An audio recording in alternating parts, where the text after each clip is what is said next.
Sanatana Hindu Dharma, the Hindu civilization, oldest surviving civilization of the earth, manifested the gender equality in its uniqueness.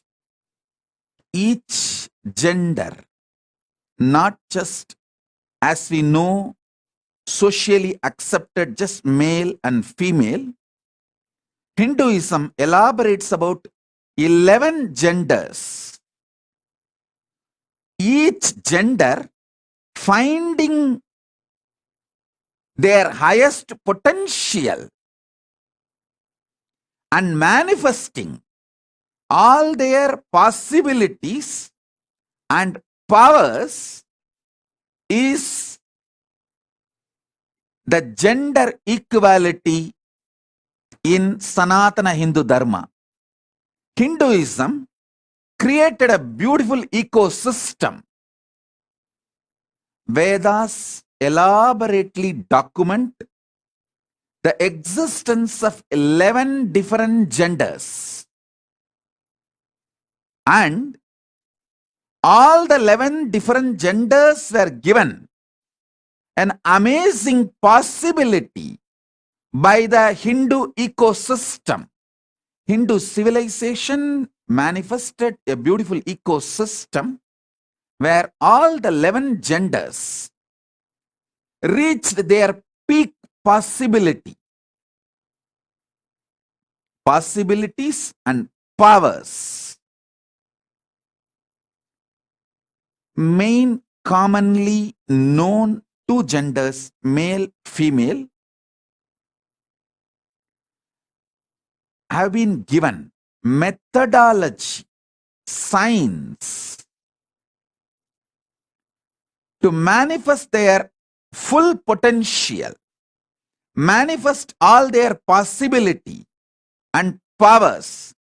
This is the way gender equality is presented in Hindu tradition from the ancient times.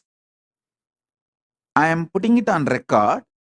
The past, gender equality in the past, how it was thousands and thousands of years before in the great enlightened ancient only surviving oldest earth's civilization.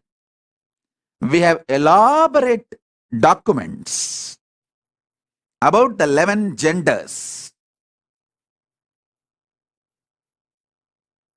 and each gender's role,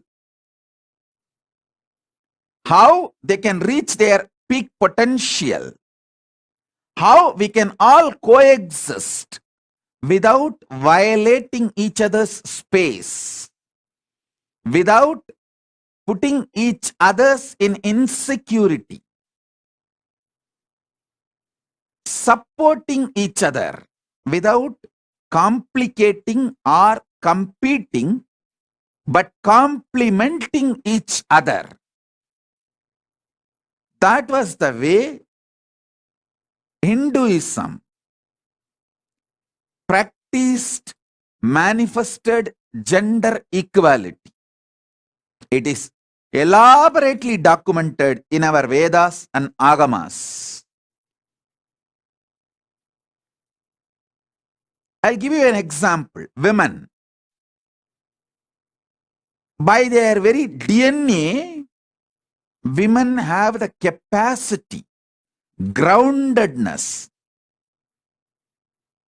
to hold an ecosystem, a family together, a team together, a community together.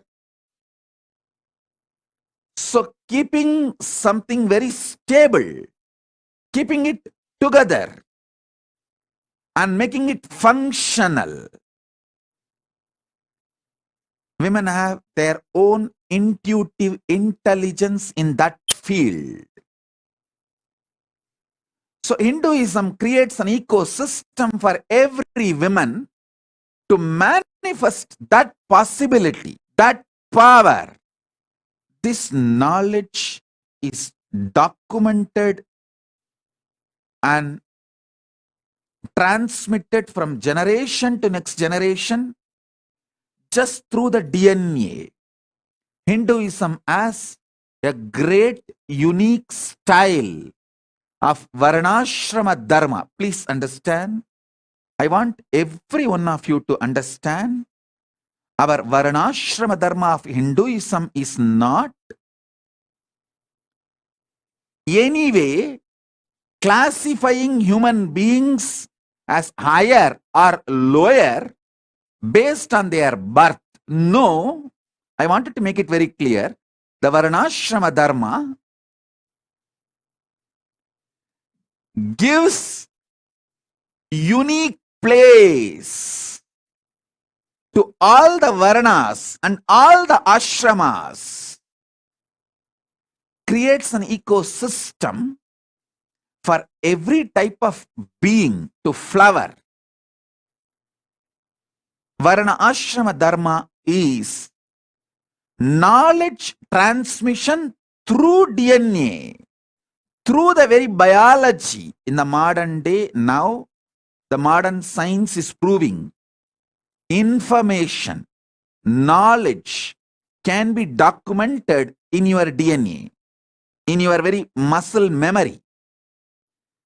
Thousands and thousands of years before, the Vedic masters, the masters of Vedic civilization, ancestors of Vedic civilization, know this truth.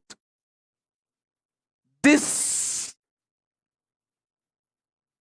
knowledge system, information can be documented in DNA and it can be transmitted from generation to generation, and it can even develop itself. It can even upgrade itself. It can even update itself. This science forms the foundation for woman's place in Hinduism. Same way, man has his own role, keeping the power of consciousness. Each gender has something unique to contribute for the humanity. Each of them reaching their peak potential and manifesting their powers, their possibilities, serving the best way to the humanity and experiencing fulfillment, liberation, moksha is the purpose of the Hindu ecosystem.